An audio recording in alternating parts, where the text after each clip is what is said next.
चलो, तो अल्टीमेट जो पॉस्चर्स एक्सपेरिमेंट था, लास्ट क्लास में हम लोग पढ़ रहे थे कि यहाँ पर सॉर्नियक एक्सपेरिमेंट भी बोला गया, और पॉस्चर ने बताया कि यहाँ पर जो है लाइफ जो ओरिजिन हुई वो प्री एग्जिस्टिंग लाइफ से आई, यानी कि ये भी जो लाइफ सबसे पहले आई अर्थ के ऊपर उसके बारे में ये बात नहीं बता पाए। तो इनकी भी थ्योरी जो थी वो मतलब बायोजेनेसिस तो बता रहे थे, लेकिन ये नहीं बता पाए कि भाई कैसे लाइफ आई। तो इनकी भी थ्योरी कुछ पूरी बात नहीं बता पाए। अब इसके बाद में जो थ्योरी आया दूसरा, उसको बोला गया कॉस्मोजोइक थ्योरी और पैनस्पर्मिया थ्योरी। दोनों एक जैसी ही थ्योरी थी, लेकिन थोड़ा थोड़ा डिफरेंस था इसमें, देखते हैं। तो तीसरा जो थ्योरी था बेटा वो कौन सा था? कॉस्मोजोइक।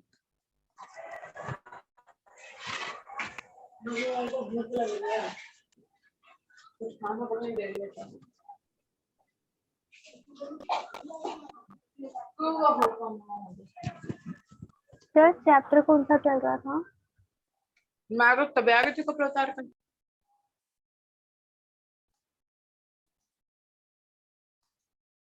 चलो, तो कॉस्मोजोइक जो थ्योरी था बेटा, इसमें नाम आपको याद नहीं रखना है। एक रिचर थे, उन्होंने सबसे पहले इसको बताया था। ठीक है, रिचर ने इसको बताया था। तो रिचर ने क्या बोला कि जो लाइफ है वो कहां से आई? तो इन्होंने बोला कि स्पोर्स की फॉर्म में एक जगह से एक जो आपका ग्रह था दूसरे ग्रह पे आई। ठीक है, तो इन्होंने बोला लाइफ ओरिजिनेटेड फ्रॉम, क्या बोला? Life originated from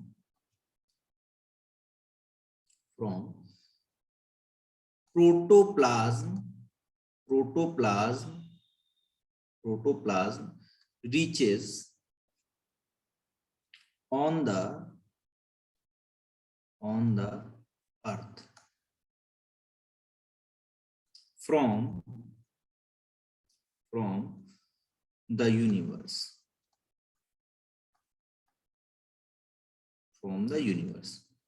in form of spores। तो इन्होंने बोला कि यूनिवर्स में जो अर्थ के ऊपर लाइफ ओरिजिनेट हुई, वो क्या हुआ? यूनिवर्स में जो स्पोर्स थे, बाकी दूसरे जो आपके ग्रह थे, उनसे स्पोर्स जो थे रेस के थ्रू या जो है किसी के थ्रू, जो है मीडियम के थ्रू दूसरे ग्रह पे आ गए और उन्हीं से लाइफ का ओरिजिन हो गया। ठीक है, ये बात इन्होंने बोली। तो कॉस्मोजोइक थ्योरी के बाद में एक और थ्योरी आया, इससे मिलता जुलता ही थ्योरी था, उसको बोला गया पैनस्पर्मिया थ्योरी।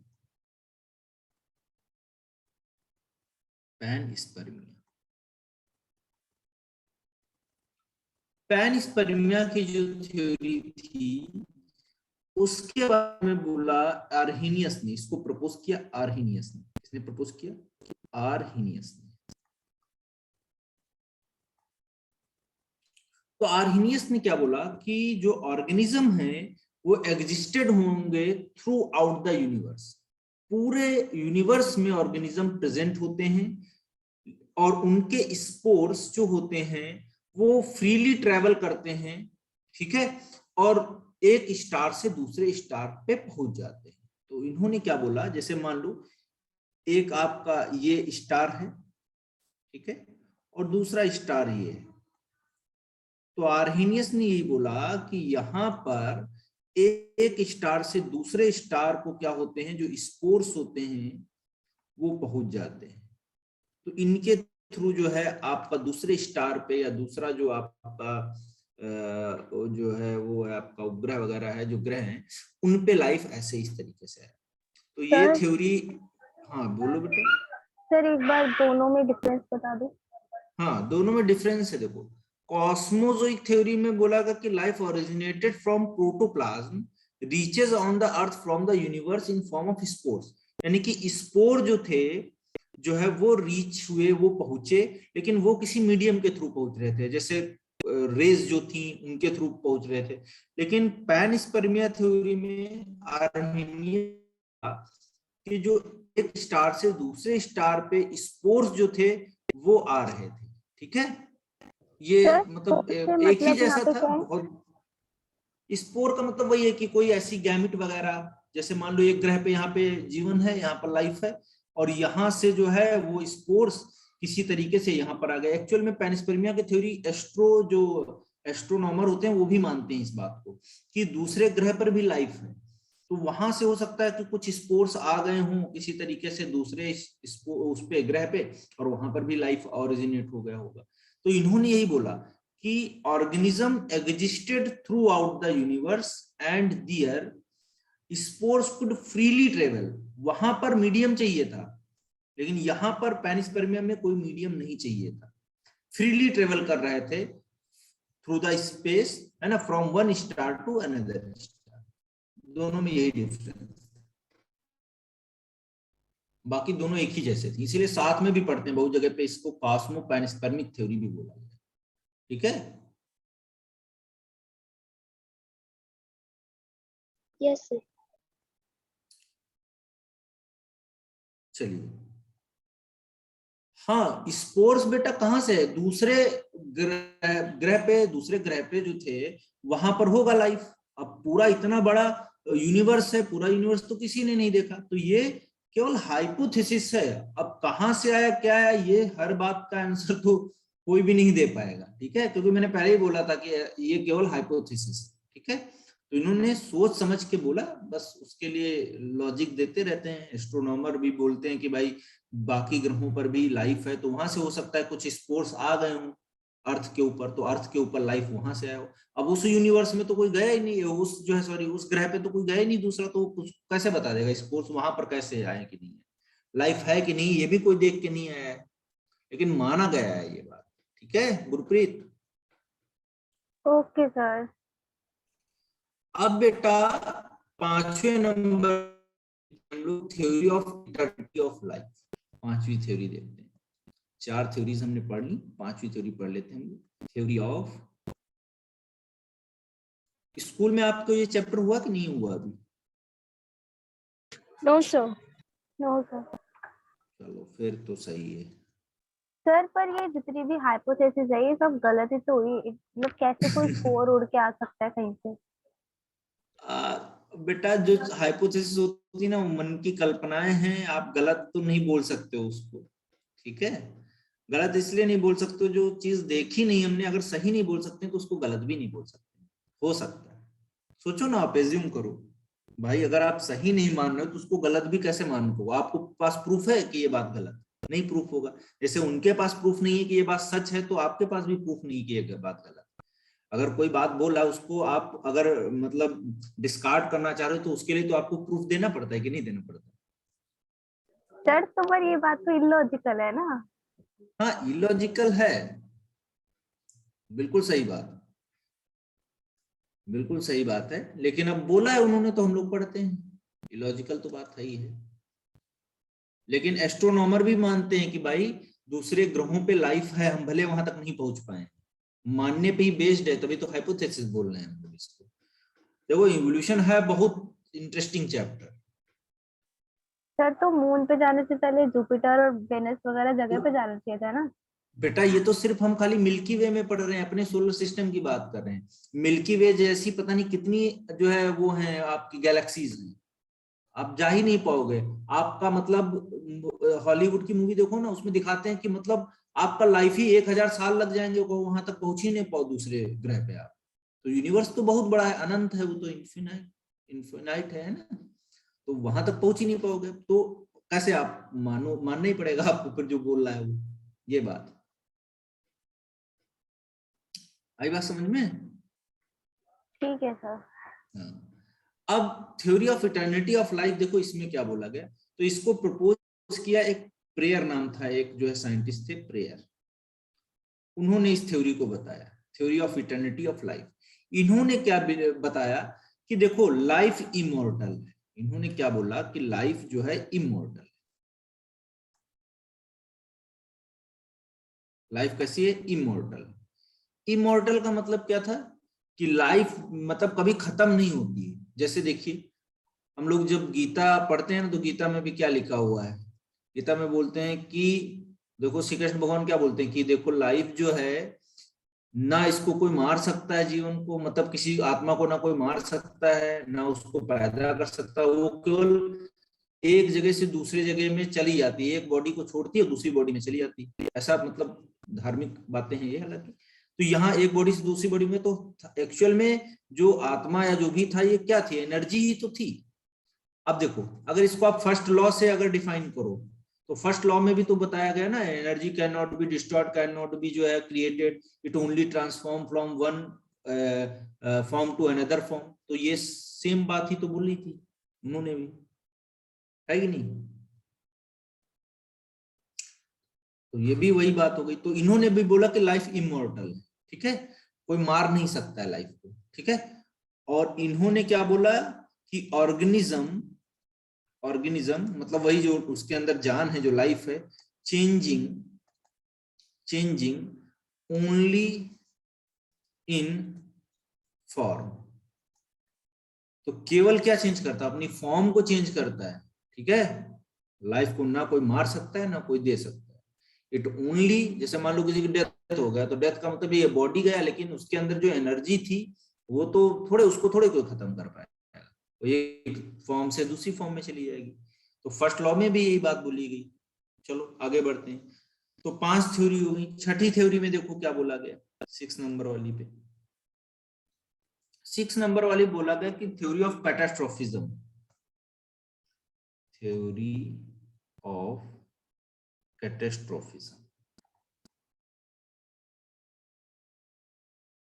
तो कैटास्ट्रोफिज्म की जो थ्योरी थी बेटा, उसमें बोला गया कि टाइम टू टाइम कुछ ऐसे डिजास्टर्स आते हैं बड़े बड़े, जिनकी वजह से लाइफ खत्म हो जाती है और फिर नई जो है स्पीसीज बनती है, नई जीवन जो है वहां पर क्रिएट होता है, नया लाइफ क्रिएट होता है, और फिर वो आगे जाके फ्लरिश कर जाती है। तो कैटास्ट्रोफी इवेंट का मतलब होता है, कैटास्ट्रोफिज्म का मतलब ही होता है कि डिजास्टर्स। तो मान लो कोई बहुत बड़ा सुनामी आया, कुछ ऐसा आया, उल्का पिंड गिर गए, जैसे माना जाता है कि उनसे डायनासोर्स खत्म हुए। तो डिजास्टर्स आया, उसकी वजह से क्या हुआ, जितने भी ऑर्गेनिज्म थे वो डिस्ट्रॉय हो गए। अब सारे डिस्ट्रॉय हो गए, जो सारे डिस्ट्रॉय हो गए उसके बाद क्या हो गए, नए ऑर्गेनिज्म बनेंगे। तो ये एक तरीके का रिवोल्यूशन थ्योरी था, इसको आप और क्या बोल सकते हो, रिवोल्यूशन।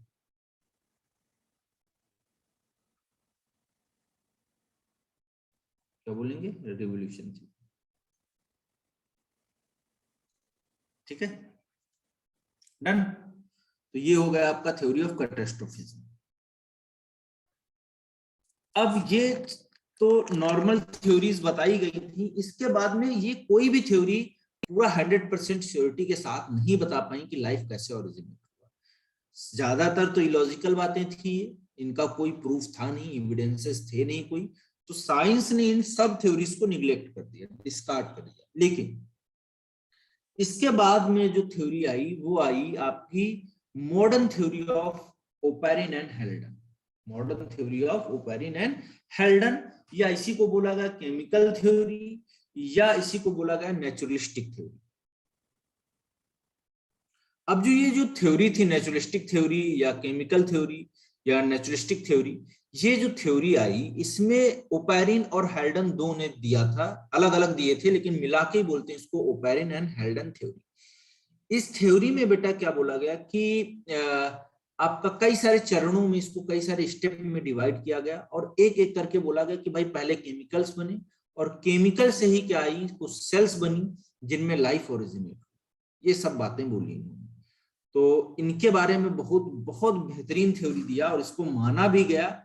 बाद में इसके अगेंस्ट एविडेंसेस भी दिए गए इस थ्योरी के अगेंस्ट, इसके सपोर्ट में। तो एक यूरे मिलर और यूरे एंड मिलर, मतलब जो है आपका स्टैनले मिलर और यूरे, दो लोग थे। यूरे टीचर थे उनके, और मिलर जो था वो स्टूडेंट था।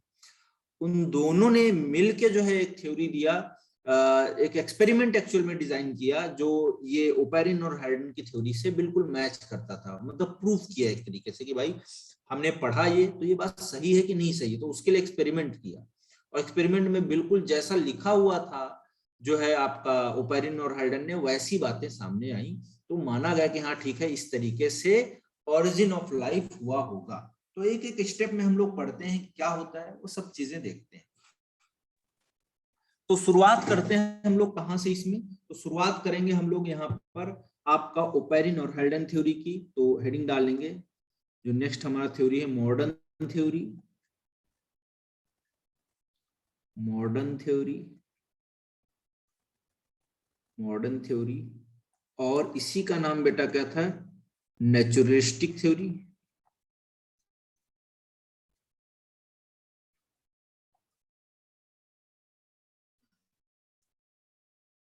ठीक है, और उसके अलावा आप बोलोगे क्या है, केमिकल थ्योरी।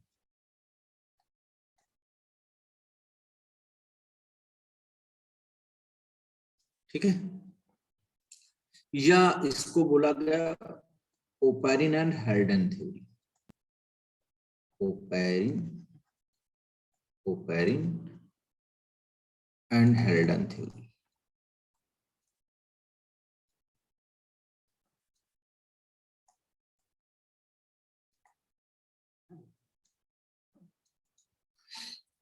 अब इस थ्योरी में देखिए क्या बोला गया, समझते हैं इस बात को। तो सबसे पहले जो साइंटिस्ट थे उनका नाम था AI ओपेरिन।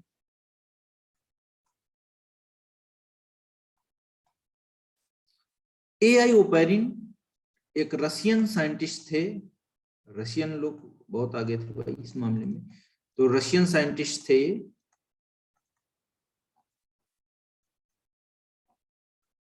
और इस रशियन साइंटिस्ट ने क्या बोला कि life comes from pre existing non living organic molecule such as RNA and proteins. इन्होंने क्या बोला कि जो लाइफ है वो कहां से आई, तो इन्होंने एक बात बोली कि life originated from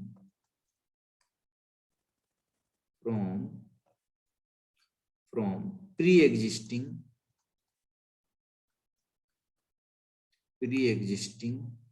non-living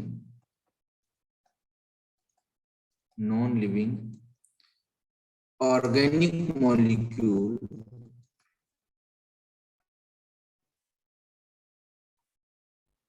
molecule RNA and proteins. तो इनका सीधा स्टेटमेंट यही था कि भाई आरएनए और प्रोटीन जो थे उन्हीं से लाइफ का ओरिजिन हुआ। अब एक एक बात इन्होंने बहुत बेहतरीन तरीके से बताई। इनकी एक बुक थी, उस बुक में बताई गई बातें वो ध्यान रखना है आपको। तो इनकी जो बुक थी उसको बोला गया, कौन सी बुक थी, origin of life, the origin of life. ठीक है, तो द ओरिजिन ऑफ लाइफ जो थी ये बुक थी, और ये बुक 1936 में इन्होंने पब्लिश की, 1936 में पब्लिश की। और इसमें जो है इस बुक को के बाद में आप बोलोगे एक और साइंटिस्ट जो दूसरे थे उनके बारे में भी थोड़ा देख लेते हैं। उनका नाम था JBS हेल्डन। क्या नाम था, JBS हेल्डन। JBS हेल्डन जो थे इन्होंने बेटा क्या बोला, ये एक्चुअल में ब्रिटिशर थे, इंग्लैंड में थे लेकिन इंडिया आ गए थे, और इंडिया में फिर ये पूरी अपनी लाइफ को स्पेंड कर दी। तो उड़ीसा में आए थे, वहां पर जो यूनिवर्सिटी है उड़ीसा यूनिवर्सिटी, उसी में। तो आप बोलोगे इंग्लैंड के थे ये, और फाइनली ये सेटल हो गए भुवनेश्वर में, इंडिया में 1957। ठीक है, तो इन्होंने भी कुछ बातें बताई थी, जैसे इन्होंने बताया था कि लाइफ जो थी वो ओरिजिनेट हुई एक प्रीबायोटिक सूप था उससे। ठीक है, तो इनकी बात बाद में हम करेंगे इसी थ्योरीज में। तो ये सब बातें थी। अब देखिए स्टेप्स क्या क्या थे इसमें। तो स्टेप्स में जब आप शुरुआत करोगे तो स्टेप्स में सबसे पहले आप ओपेरिन और हल्डन की थ्योरी जब पढ़ोगे तो इन्होंने 2 पार्ट में बांटा इस थ्योरी को। बहुत इंपॉर्टेंट है, आराम से पढ़ेंगे। तो जो 2 पार्ट में बांटा इन्होंने, पहला पार्ट जो था सर आपकी वॉइस ब्रेक हो रही है। अच्छा बेटा, हो सकता है अब ठीक है। हेलो, नहीं सर, नहीं हो रही ब्रेक। अच्छा नेटवर्क होगा इशू आपकी तरफ से शायद। चलो खैर, तो देखिए इन्होंने बहुत आराम से हमको पढ़ना है इस थ्योरी को। तो इन्होंने क्या क्या बात बोली, थ्योरी को समझते हैं। तो इन्होंने बेटा बोला कि जो ओरिजिन ऑफ लाइफ है वो दो पार्ट में है। ओरिजिन ऑफ लाइफ, तो ओरिजिन ऑफ लाइफ दो पार्ट में है। कौन से पार्ट? देखिए, पहला इन्होंने बोला केमिकल, केमिकल या इनऑर्गेनिक, केमिकल या इनऑर्गेनिक इवोल्यूशन, केमिकल या इनऑर्गेनिक इवोल्यूशन। दूसरा देखिए इन्होंने क्या बोला, दूसरा इन्होंने बोला केमिकल या इनऑर्गेनिक इवोल्यूशन के बाद में दूसरा इन्होंने बोला बायोलॉजिकल इवोल्यूशन।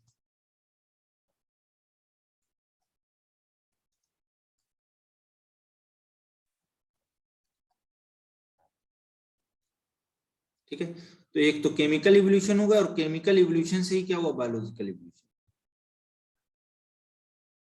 ठीक है, डन। अब देखिए यहां पर क्या होगा, केमिकल इवोल्यूशन या बायोलॉजिकल इवोल्यूशन की जब आप बात करोगे तो सबसे पहले जो आया आपका वो आप बोलोगे एटॉमिक फेज। केमिकल इवोल्यूशन में सबसे पहले एटॉमिक फेज।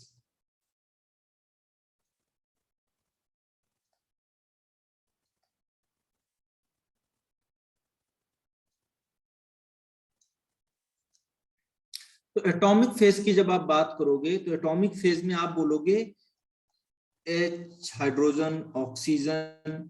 हालांकि जो इन्वायरमेंट था वो कैसा था आपका, रिड्यूसिंग था। ठीक है, नॉन रिड्यूसिंग।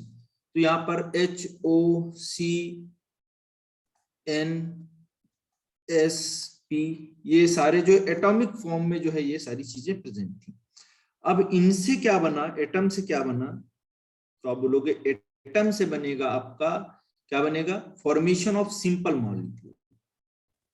क्या बनेगा, फॉर्मेशन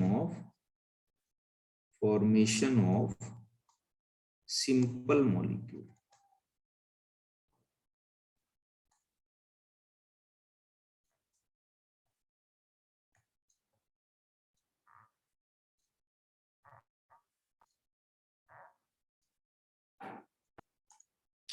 तो फॉर्मेशन ऑफ सिंपल मॉलिक्यूल जो था उसमें देखिए क्या हुआ, तो यहां पर आप बोलोगे कॉम्बिनेशंस हुआ, जो एटम्स थे उनके आपस में कॉम्बिनेशंस हुए। तो आप बोलोगे यहां पर क्या हुआ, कॉम्बिनेशन ऑफ एटम्स। तो एटम्स का कॉम्बिनेशन हुआ। तो आप देखिए एटम का कॉम्बिनेशन हुआ तो क्या बन गया, हाइड्रोजन H2 N2, आपका वाटर, वाटर के अलावा आप बोलोगे मीथेन, मीथेन के अलावा आप बोलोगे क्या बना आपका NH3, अमोनिया, है ना, और आपका CO2। तो ये सारी आपकी गैसेस या कुछ मॉलिक्यूल्स देखने को मिले आपको जो कि सिंपल मॉलिक्यूल थे। अब तीसरे नंबर पे जब सिंपल मॉलिक्यूल बन गए बेटा, तो फिर क्या बनना था आपका, सिंपल से फिर कॉम्प्लेक्स ऑर्गेनिक मॉलिक्यूल बन जाएंगे। तो आप बोलोगे सिंपल मॉलिक्यूल जो थे उससे क्या बना, फॉर्मेशन ऑफ, किसका फॉर्मेशन हुआ, फॉर्मेशन ऑफ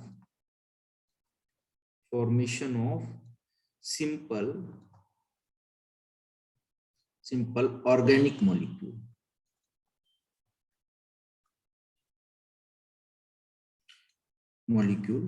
या इसी को हम बोलेंगे मोनोमर।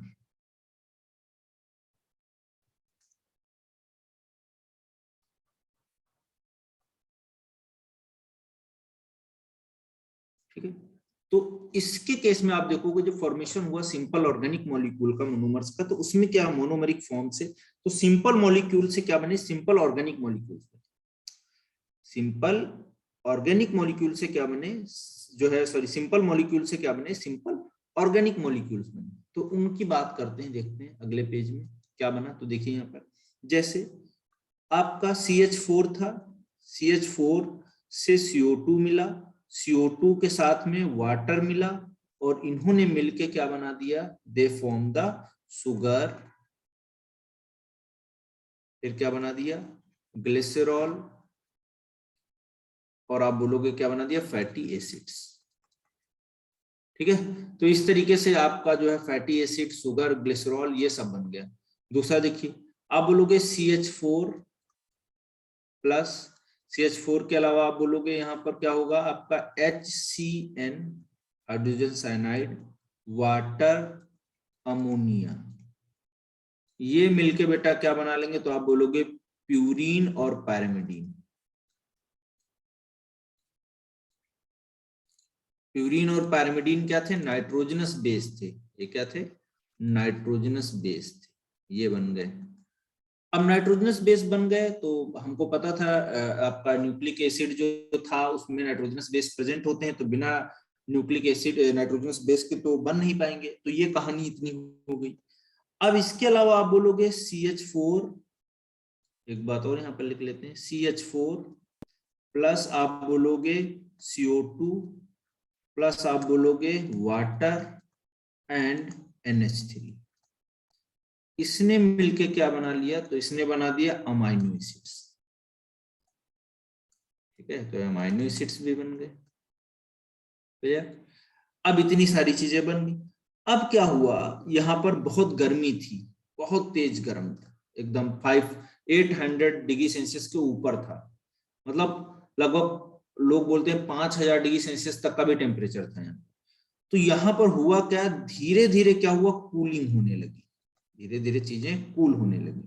जब कूलिंग हुआ धीरे धीरे, तो वहां पर आप बोलोगे क्या हुआ, टोरेंशियल रेनफॉल हुआ। टोरेंशियल रेनफॉल का मतलब क्या था, कि वहां पर बारिश हुई। टोरेंशियल रेनफॉल हुआ मतलब बारिश हुई, और जब बारिश हुई तो वाटर जो था वो रसेज हो गया,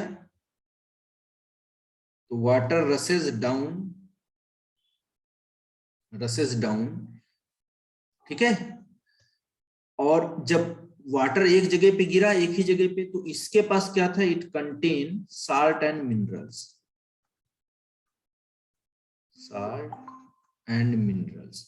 तो इस वाटर में बेटा क्या था, साल्ट और मिनरल्स प्रेजेंट थे, ठीक है। और ये जो साल्ट एंड मिनरल्स वाला जो वाटर था, ये एकोमोडेट हो गया एक जगह पे, और एक जगह पे एकोमोडेट हुआ तो आप बोलोगे इसने क्या बना दिया, ओशियंस। इतना पानी गिरा एक ही जगह पे, क्या बन गए, ओशियंस बन गए।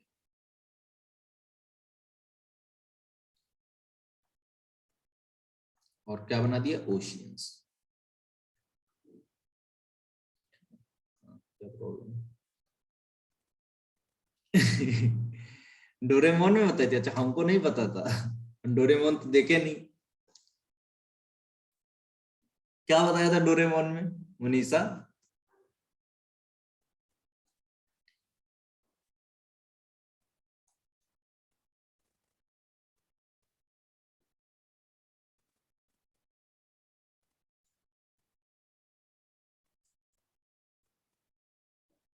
हाँ बताया होगा, बताते रहते हैं बच्चों को इंटरेस्टिंग चीजें, जिससे मन लगा रहे बच्चों को, है ना। सर ये सब एलिसा मूवी में भी बताया था। हाँ मूवीज में तो ये सब बताते ही, वो इवोल्यूशन वाली मूवी देखोगे सब। एक लूसी मूवी देखना कभी अगर मौका मिले। हाँ सर, रूसी रूसी। देखी है लूसी? यस सर, देखिए। हाँ तो उसमें इवोल्यूशन दिखाया गया है, बढ़िया हाँ मूवी सर, है। एंड में उसमें सब दिखाती है कि कैसे कैसे पहले मंकीज आए और फिर सब। हाँ म्यूटेशन हुआ उसके, मतलब रेडियो एक्टिव सब्सटेंस रख दिए गए थे ना, स्मगलर लोगों ने अंदर उसके बॉडी के रख दिया था। यस सर, ब्लू इससे कलर उसका, की क्रिस्टल। हाँ जैसे उसमें म्यूटेशन हुआ डीएनए में, तो फिर वो म्यूटेट कर गया, तो उसका इतना तेज चलने लगा ब्रेन की एकदम, मतलब फिर सर समझ ही रहे हो वैसे ये कितना। पॉसिबल है? बेटा म्यूटेशन से कुछ भी पॉसिबल है, हम बैठे को हमारे पंख निकल आए, म्यूटेशन कुछ ऐसा हो जाए, कुछ ऐसा सीक्वेंस बन जाए, पंख निकल आए, तो म्यूटेशन होगा तो सब कुछ पॉसिबल। म्यूटेशन का मतलब हर चीज की पॉसिबिलिटी, और जितनी भी चीजें बनी ना सब म्यूटेशन से ही तो बनी। जब इवोल्यूशन में भी आगे पढ़ेंगे हम लोग तो देखेंगे, बहुत इंटरेस्टिंग है भाई। अगर चीजें ना जो रहस्यमय होती है ना, वैसे भी बहुत इंटरेस्टिंग होती है। तो ये रहस्य है, इवोल्यूशन को मतलब रहस्य है। अभी आप देखो पढ़ रहे हो तो आपको समझ में आ रहा होगा कि कैसे बना होगा, अब लॉजिकल लगने लगा होगा थोड़ा थोड़ा, ऐसी बात नहीं है। सर आप भी एक मूवी बनाओ, उसमें इस चैप्टर को कवर कर दो। अच्छा ठीक है।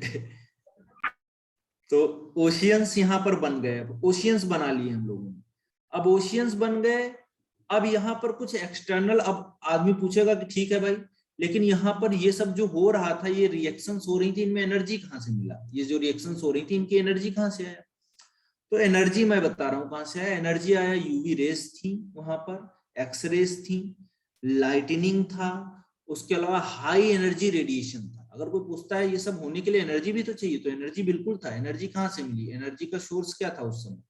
तो एनर्जी जो थी वो मिल रही थी आपको यूवी रेस से, यूवी रेस के अलावा एक्स रेस से मिल रहा था, एक्स रेस के अलावा आप बोलोगे हाई रेडिएशन, और हाई रेडिएशन के अलावा बेटा आप बोलोगे लाइटनिंग, बहुत कड़कड़ाहट वाली लाइटनिंग हो रही थी, वहां से एनर्जी मिली। तो ये सारी रिएक्शन इस वजह से हो पा रही। लेकिन अभी भी यहाँ पर ओजोन का फॉर्मेशन नहीं हुआ था, तो आप बोलोगे ओजोन लेयर नहीं बनी थी, ओजोन लेयर नॉट फॉर्म, यानी कि एटमॉस्फेयर नहीं बना।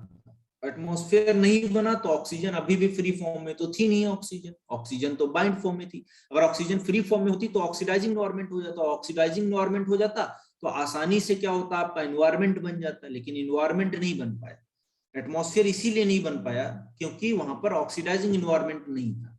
ठीक है, कैसा था? रिड्यूसिंग, कैसा था? रिड्यूसिंग एटमॉस्फेयर था। अभी यहाँ पर कैसा था? रिड्यूसिंग। ये बात बहुत ध्यान रखना, आप पूछा गया कई बार कि भाई केमिकल इवोल्यूशन में इन्वायरमेंट कैसा था?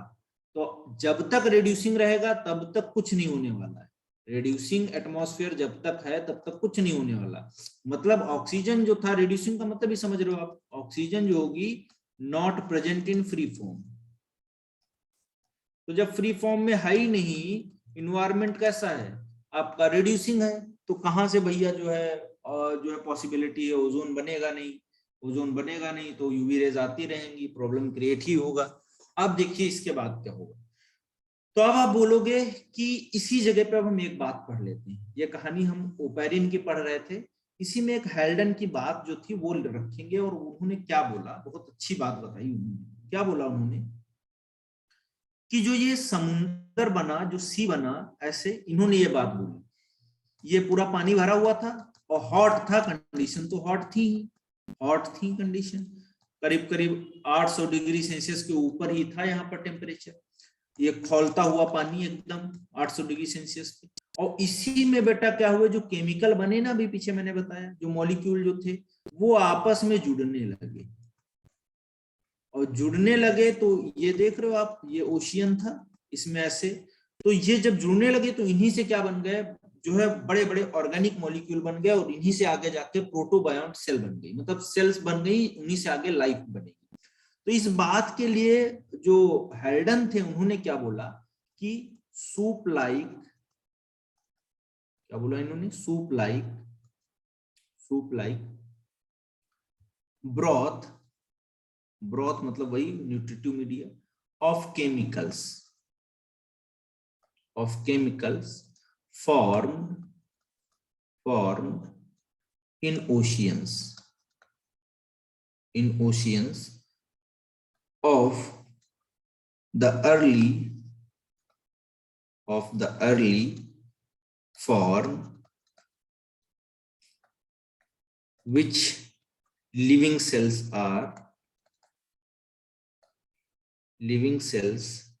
are appeared। तो जो ये केमिकल बने, हॉट जो सूप लाइक स्ट्रक्चर बना, ब्रॉथ बना, उसी में जो ये सेल्स बनी है ना, इन्हीं से लाइफ ओरिजिनेट हुआ। और इसके लिए इन्होंने एक बात बोली, एक बहुत अच्छी बात बोली। ये जो ये हमने बनाया डायग्राम, इसके लिए इन्होंने क्या बोला, एक लाइन में इन्होंने बोला कि प्रीबायोटिक सूप, लिखे दे रहा हूं, क्वेश्चन कई बार पूछा गया है, प्रीबायोटिक सूप और हॉट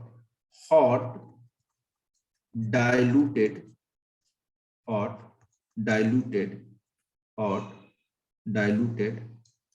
सूप, ये बात इन्होंने बोली। प्रीबायोटिक मतलब जिनसे लाइफ बनने वाला था, ऐसा सूप था ये, या हॉट डाइल्यूटेड सूप। इसी से आगे जाके सेल्स बनी। ये बात समझ में आई? किसने बोला था? हेल्डन ने। ये बात किसने बोला बेटा? हेल्डन।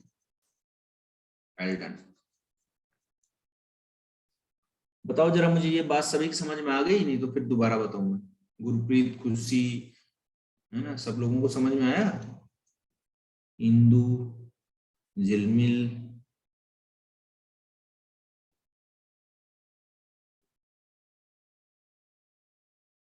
बताओ बेटा, ये समझ में आई कि नहीं बात? बहुत इंपॉर्टेंट बात मैंने बताई आपको।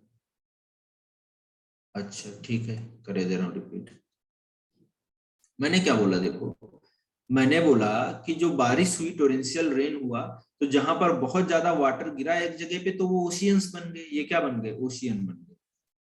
अब इस ओशियन में बेटा क्या था? हॉट कंडीशन थी 800 डिग्री सेल्सियस के आसपास। तो जैसे सूप हम बनाते हैं ना, तो सूप में गाजर वाजर देखो दिखने लगता है ना जब बनाओ, तो वैसे ही समझ लो आप। और वो गाजर जो थी वो आप मान लो कि सेल्स थी, मतलब प्रोबायोटिक सेल्स। अब इन्हीं सेल से आगे लाइफ ओरिजिनेट होगी। तो उन्होंने बोला, हाइडन ने, कि soup like broth of chemicals formed in the oceans of the earlier form which living cells appeared, by which living cells appeared। तो इन्हीं से आगे जाके क्या हुआ? लिविंग सेल्स जो है अपीयर्ड हो। ठीक है,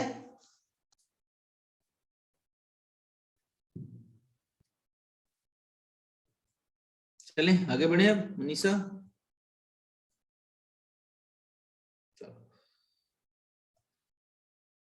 अब हम जो देखेंगे फिर से, अब चौथे कंडीशन पे पहुंचते हैं। तीसरे पे हमने क्या बनाया है? यहाँ पर तीसरी जो हेडिंग थी वो क्या थी? Formation of simple organic molecule. तो सिंपल ऑर्गेनिक मॉलिक्यूल तो हमने बना लिए। अब सिंपल ऑर्गेनिक मॉलिक्यूल बनाने के बाद में हम उससे क्या बनाएंगे? फॉर्मेशन ऑफ, किसका फॉर्मेशन करेंगे? फॉर्मेशन ऑफ किसका फॉर्मेशन होगा? Complex organic molecule.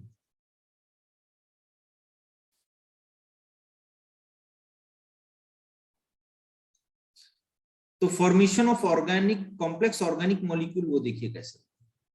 तो इसमें हम देखते हैं, यहां पर आप बोलोगे कि जो सिडनी फॉक्स थे, कौन थे? Sydney fox.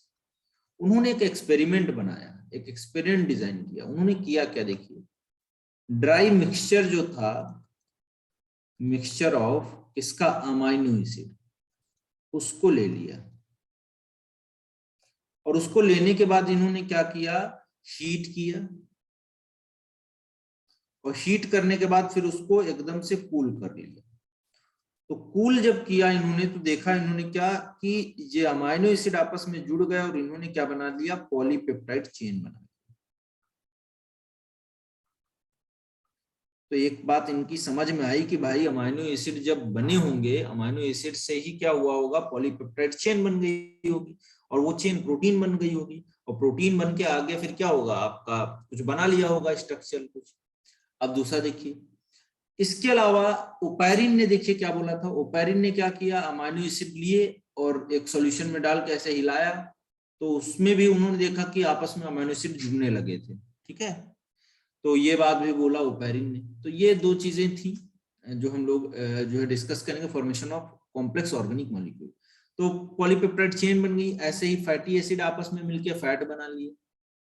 ऐसे ही आप बोलोगे शुगर जो थी, शुगर आपस में मिलके क्या बना ली? तो आप बोलोगे पॉलीसेकेराइड बना ली। तो इस तरीके से हमको बहुत सारे क्या मिल गए? जो है आपके चीजें मिल गई, बहुत सारे कॉम्प्लेक्स ऑर्गेनिक मॉलिक्यूल मिल गए। अब देखिए कहानी कहां पर क्या पहुंचेगी। तो आप बोलोगे शुगर और शुगर आपस में मिलके क्या बना ली? उन्होंने क्या बनाया? पॉलीसेकेराइड बना ली। इसके अलावा फैटी एसिड प्लस ग्लिसरॉल, इन्होंने मिलकर क्या बना लिया? फैट्स बना लिया। वही बात जो ऊपर बताई वही लिख रहा हूं। उसके अलावा अमाइनो एसिड है ना, और अमाइनो एसिड ये मिलके इन्होंने क्या बना लिया? तो आप बोलोगे प्रोटीन्स बना लिए। ठीक है, उसके बाद बेटा आप बोलोगे इसके अलावा और क्या होगा? तो आप बोलोगे nitrogenous base plus pentose sugar plus आप बोलोगे पेंटोस शुगर के बाद में फॉस्फेट। इन तीनों ने मिलकर क्या किया? न्यूक्लियोटाइड बना लिया। क्या बना लिया? न्यूक्लियोटाइड बना लिया। क्या बना लिया? न्यूक्लियोटाइड बना लिया। और न्यूक्लियोटाइड आपस में मिलके क्या बना दिए, न्यूक्लिक एसिड बना दिए। तो इस तरीके से सिंपल मॉलिक्यूल से फॉर्मेशन हो गया कॉम्प्लेक्स ऑर्गेनिक मॉलिक्यूल्स, हमको बड़े बड़े मॉलिक्यूल्स मिल गए, और इस तरीके से हमारा जो कीमोजेनी वाला पूरा पार्ट था वो कंप्लीट हो गया। ठीक है, केमिकल्स हमने बना लिए। अब न्यूक्लियोटाइड बन गए तो हमारा प्रॉब्लम सॉल्व हो गया। न्यूक्लियोटाइड आपस में मिलके क्या बनेंगे, डीएनए बना लेंगे, आरएनए बना लेंगे। आरएनए डीएनए बन जाएगा तो हमारा काम हो जाएगा आपका, और उसी से लाइफ ओरिजिनेट हो सकती है। अब देखिए, इस बात को समझाने के लिए, अब ये बता तो दिया इन्होंने, लेकिन इनके पास कोई एक्सपेरिमेंट तो था नहीं, तो इसके सपोर्ट में एविडेंस दिया किसने, सपोर्ट में एविडेंस दिया एक जो है साइंटिस्ट है, उनका नाम था स्टैनले मिलर। यूरे और मिलर एक का एक्सपेरिमेंट था, एक यूरे एंड मिलर, बता दे रहा हूं मैं, यहाँ पर लिखे दे रहा हूं। तो इसको बोला गया यूरे एंड मिलर एक्सपेरिमेंट।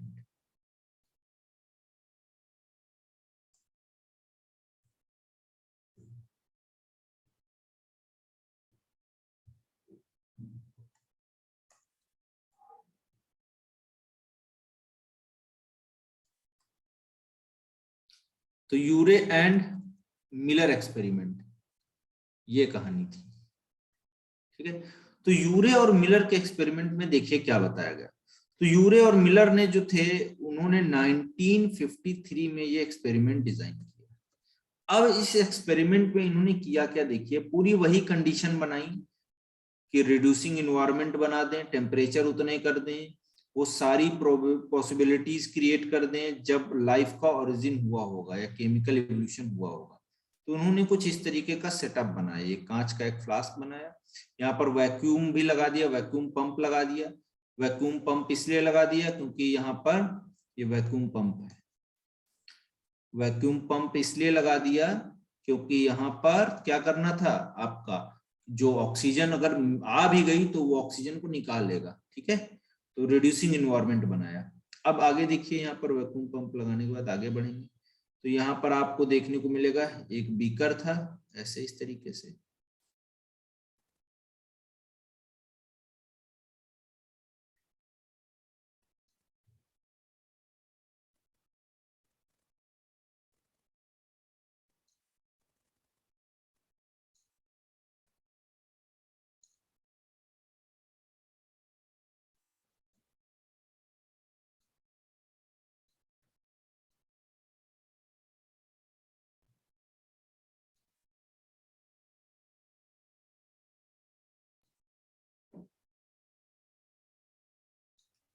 ठीक है। तो इस तरीके का एक फ्लास्क का पूरा सेटअप बनाया इन्होंने।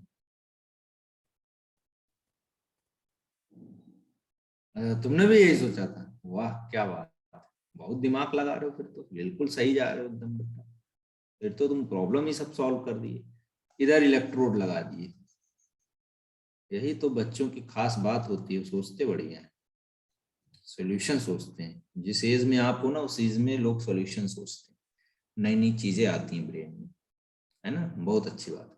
तो इलेक्ट्रोड लगा दिया यहाँ पर, इलेक्ट्रोड लगाया और 800 डिग्री सेल्सियस कर दिया, जितने पे ये था कहानी बता रहे थे। और इसके बाद देखिए इन्होंने क्या किया, इसमें जो है इन्होंने डाल दिया बर्नर, नीचे लगा दिया। बर्नर लगाने के बाद इसमें इन्होंने क्या किया, भर दिया, इसमें जो है भर दिया क्या। अब ये चीज याद रखिएगा, ये याद रखने वाला भैया। तो इसमें इन्होंने क्या किया, मीथेन लिया, मीथेन के अलावा इन्होंने और क्या लिया, अमोनिया लिया, और अमोनिया के अलावा वाटर लिया। वाटर इसलिए लिया क्योंकि वाटर में इनको हाइड्रोजन चाहिए था। ठीक है, तो कार्बन और आपका जो है आपका मीथेन जो है, और अमोनिया, और जो है आपका वाटर, वाटर से H2। तो यहाँ पर इन्होंने इसका अनुपात लिया 2:1:2, 2:1:2। इस रेशियो में इन्होंने लिया गैसेस को और वाटर को। अब लेने के बाद इन्होंने क्या किया, जो मिक्सचर था इसको सर्कुलेट कराया 1 वीक तक, और टेम्परेचर, इलेक्ट्रोड ये लगे थे, इलेक्ट्रोड इनसे सेट कर दिया। कितना टेम्परेचर सेट कर दिया, 800 डिग्री सेल्सियस के आसपास सेट कर दिया। अब जब मिक्सचर सेट कर दिया 1 वीक के लिए, है ना, अब 1 वीक के बाद इन्होंने देखा, जब निकाला इसमें तो क्या देखने को मिला, तो इनको इसमें क्या मिला, जो एलानिन मिला, एलानिन अमाइनो एसिड होता है कि नहीं, एलानिन के अलावा ग्लाइसिन मिला, ग्लाइसिन के अलावा क्या मिला, एस्पार्टिक एसिड मिला,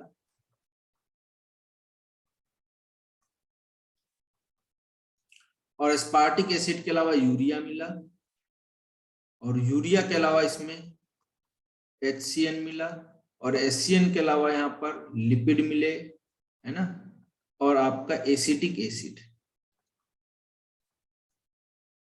तो ये सारी चीजें इनको देखने को मिली, इसके जो है जो निकाल के लाए उसमें, ठीक है। तो सारी कंडीशन वही बनाई इन्होंने जो वहां पर उन्होंने बताया ओपेरिन और हेल्डन। तो यूरे क्या कर रहे थे, किताब पढ़ रहे थे, तो उसमें वही मतलब उनका पेपर पढ़ रहे थे आपका जो है ओपेरिन का जो पब्लिश हुआ था। तो उन्होंने जब देखा तो कहा यार इसको बुलाया, मिलर को, इनका स्टूडेंट था ये प्रोफेसर साहब थे, साइंटिस्ट थे, और इन्हीं के लैब में काम करता था मिलर। तो मिलर को बुलाया, मिलर होशियार था भाई, बच्चा था होशियार। तो इससे पूछा कि भाई ये जो मैं पढ़ रहा हूँ क्या ये ऐसा हो सकता है? तो मिलर ने बोला हाँ क्यों नहीं हो सकता, बिल्कुल हो सकता है। तो मिलर ने ये एक्सपेरिमेंट डिजाइन किया, ऐसे पूरा कहानी बनाया इन्होंने, और पूरा बना के भाई लास्ट में देखा तो हाँ सच में अमाइनो एसिड बन गए। अमाइनो एसिड बन गए तो ये समझ गए कि भाई इसी से बना है कहानी, है ना। तो इस तरीके से इन्होंने प्रूफ कर दिया कि मिलर जो थे वो केमिकल इवोल्यूशन जो बता रहे थे वो बिल्कुल सही था, एग्जैक्ट था, बिल्कुल सही बात बोल रहे। बताओ सभी को समझ में आ गया कि नहीं आया?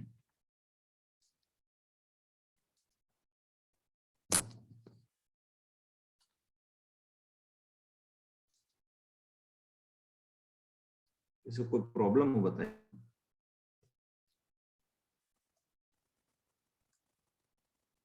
किसी को कोई दिक्कत हो बेटा बताओ, बहुत इंपॉर्टेंट पार्ट है ये, क्लास मिस मत करिएगा, एकदम भी लगे रहिए एकदम जबरदस्त।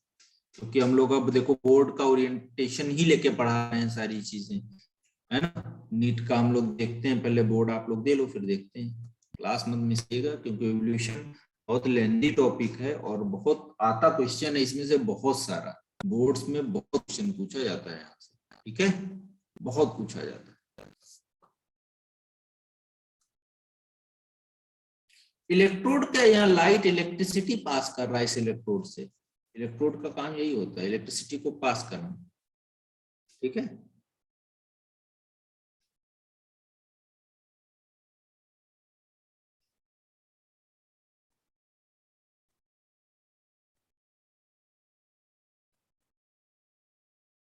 चलें आगे बढ़े।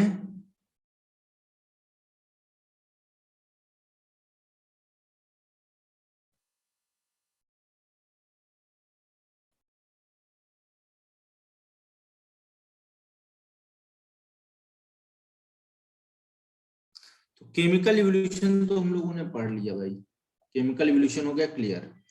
अब इसके बाद में आया दूसरा इवोल्यूशन, जो दूसरा पार्ट था वो था आपका कौन सा, तो आप बोलोगे बायोजेनी।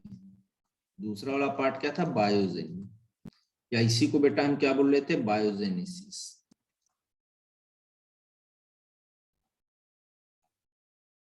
ठीक है, तो बायोजेनेसिस या बायोजेनी, इसको देखते हैं हम लोग क्या कहानी थी इस बायोजेनेसिस या बायोजेनी।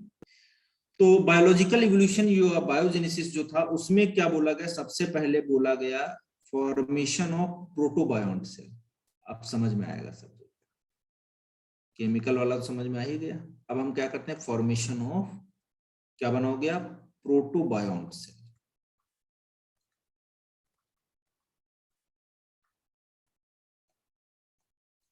तो प्रोटोबायोन्ट सेल का फॉर्मेशन हुआ बायोजेनी में, ये पढ़ेंगे हम लोग क्या थी कहानी, देखिए।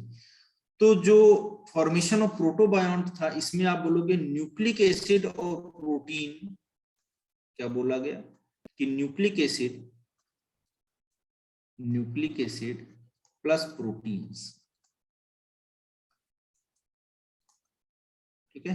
न्यूक्लिक एसिड और प्रोटीन्स दो चीजें थी, ये आपस में मिलके इन्होंने क्या बना लिया, एक कोलाइडल ड्रॉप लाइक स्ट्रक्चर बना लिया, ऐसे करके कोलाइडल ड्रॉप लाइक स्ट्रक्चर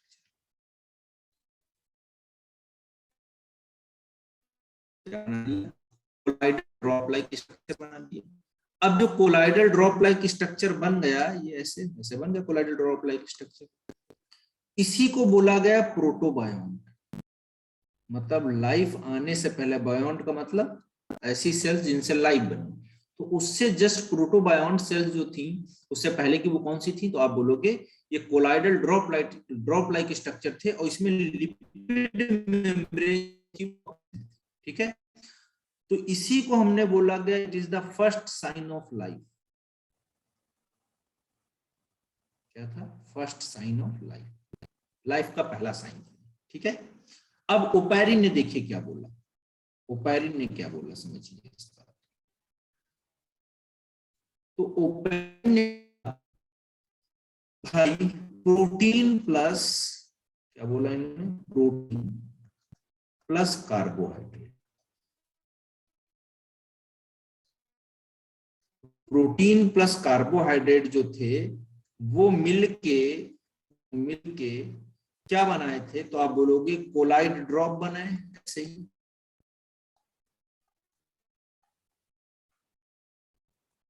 क्या बनाए? कोलाइड ड्रॉप बनाए। कोलाइड ड्रॉप जो बना इसी को नाम दिया गया, खूब क्वेश्चन पूछा गया भर भर के कि बताइए कोएसर वेट्स क्या होते हैं। आप बोलोगे ये क्या है? कोएसर वेट्स।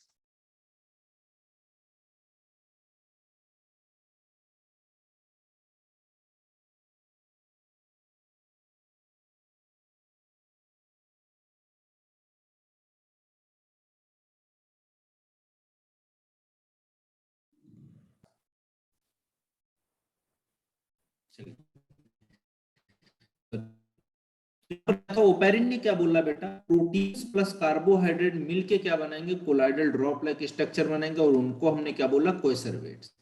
ये कोएसर वेट्स जो थे इनके पास लिपिड मेम्ब्रेन नहीं थे, तो आप बोलोगे नो लिपिड मेम्ब्रेन, या लिपिड मेम्ब्रेन रहेगी, लिपिड मेम्ब्रेन क्या रहेगी, एब्सेंट रहेगी, ठीक है, नहीं थी। और ये कोएसर वेट्स जो थे बेटा ये ग्रोथ भी करते थे, क्या करते थे, करते थे, और ग्रोथ करते थे तो बड़ी बड़ी हुए, और बड़ी हुए तो सरफेस टेंशन बढ़ा, तो क्या हुआ, बीच से डिवाइड होने लगे ये, तो as a binary fission like structure हुआ, और आगे जाके ये क्या हो गए, दो कोएसर वेट्स बन गए। तो इस तरीके से ये डिवीजन भी दिखाने लगे, डिवीजन दिखाने लगे कि नहीं, लेकिन ये रिप्रोडक्शन नहीं था एक्चुअल में, ठीक है, ये रिप्रोडक्शन नहीं था। अभी खुशी वाइज आ रही है, समझ में आया ओपैरिन वाला एक्सपेरिमेंट सभी को?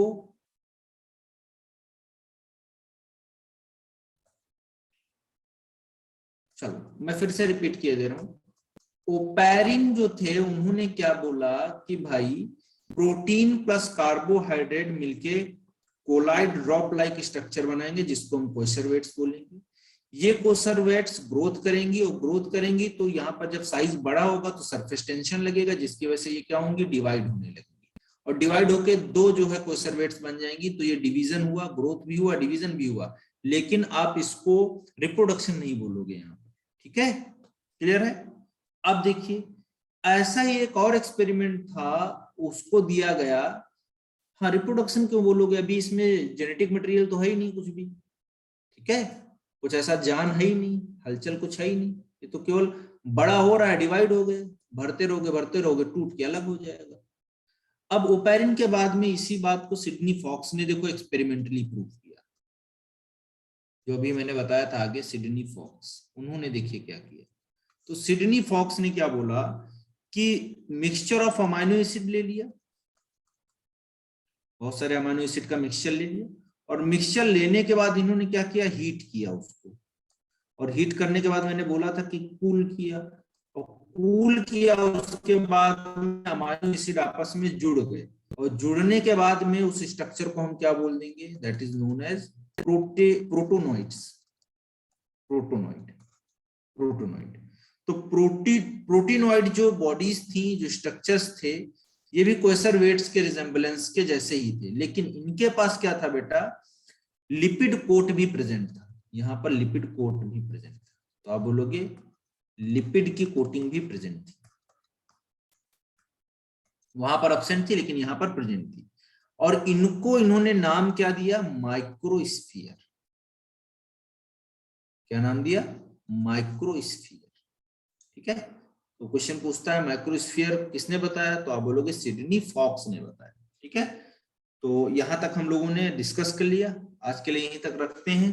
मिलते हैं नेक्स्ट क्लास में कि कैसे प्रोकैरियोटिक सेल बनी, फिर कैसे आपकी यूकैरियोटिक सेल्स बनी, वो सब चीजें हम लोग अगली क्लास में कंप्लीट कर लेंगे। ठीक है, चलिए इतना आप लोग पढ़िए। Okay, bye bye, take care.